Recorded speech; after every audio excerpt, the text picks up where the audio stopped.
কে যারা বেসেছে ভালো, দুঃখ কি আর তাদের থাকতে পারে, দুঃখ কি আর তাদের থাকতে পারে।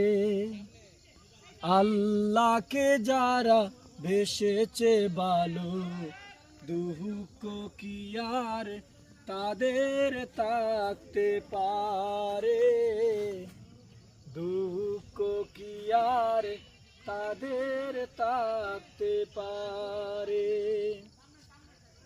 যারা লয়েছে মুখে কুরআনের বাণী, লয়েছে মুখে কুরআনের বাণী, হতাশা কি আর তাদের থাকতে পারে, দুঃখ কি আর